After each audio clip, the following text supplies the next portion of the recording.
Good morning, my loves. So I want to take a minute to talk about a Netflix series that I watched last night that was so deeply karmic and so taboo and so just intriguing to me. The more taboo a story, the more uncomfortable, the more intrigued I am, and the more I dissect it.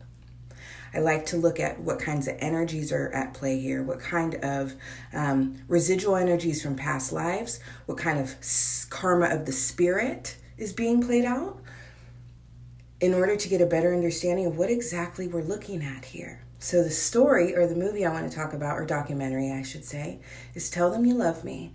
And this is a story about an intellectually and physically disabled man and his facilitated communication teacher having a sexual relationship. Because the obvious issue here is consent. This is an adult man, but this is clearly not an adult man that can actually consent to these actions. And then it was also revealed,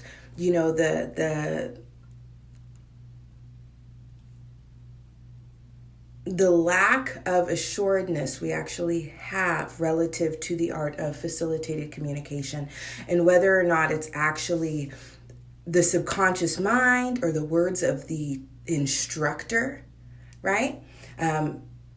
Being played out through leading, right? And heavy involvement, right? So it's unclear whether it's actually a valid approach to helping someone with these sorts of disabilities actually communicate.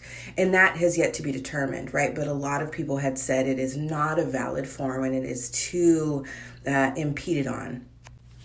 But enough about the 3D issues. Let's talk about the karmic side of things. So what I see here, first of all, I got several clues, which I love. I love when spirit gives me these clues, because spirit knows I have an eighth eye and I know how to put these pieces together, especially because I'm also a master numerologist. So one of the first things I see is this gentleman, Derek, wearing a 22 shirt. So the first thing that I start to understand is soul connection.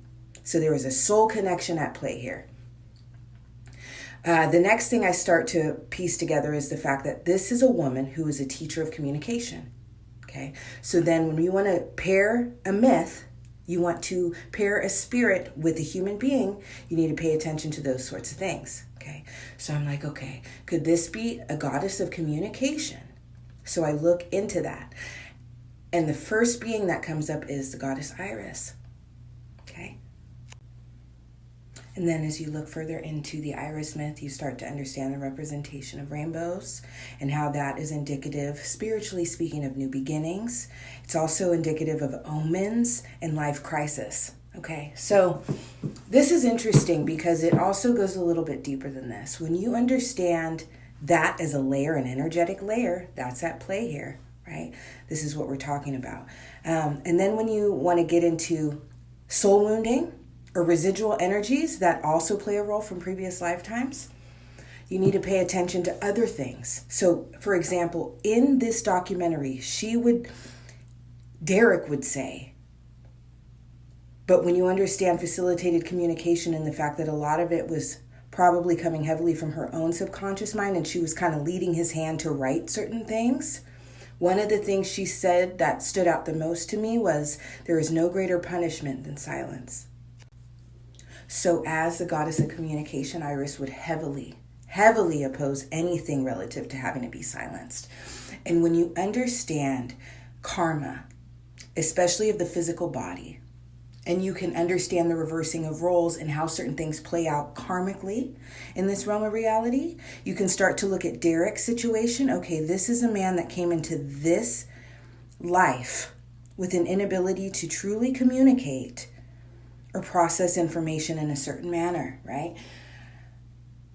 So when you think about, okay, if this is punishment, if this is a clue from spirit letting us know that this is a form of punishment, karmic punishment, so karmic retribution, what sorts of things could have played out in a previous lifetime to bring that residual or those remnants of that energy into this lifetime? What would warrant his current state?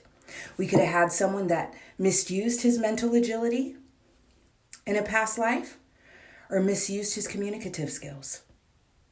This could have been a manipulator, Okay? And so on and so forth. This could have been someone that silenced others, right? For the sake of his own pride, his own ego, right? You have to understand how energies carry over, my loves. And when you understand the role of 22, when I see that on the screen, I know what's going on here. This woman and this man could have been very much in love in a previous lifetime. And she could have chosen, I don't care what sort of backlash I'm going to face. I'm following the man that I love into this incarnation as well. This is soul agreement. She could have very well said something in the ethers prior to this incarnation when she made this sort of an agreement. If he's going to be punished, so am I. The universe does not make mistakes. Okay? So when you can truly understand how karma works and how energy works and continues and transforms, it can truly make this reality a lot easier to understand and tolerate.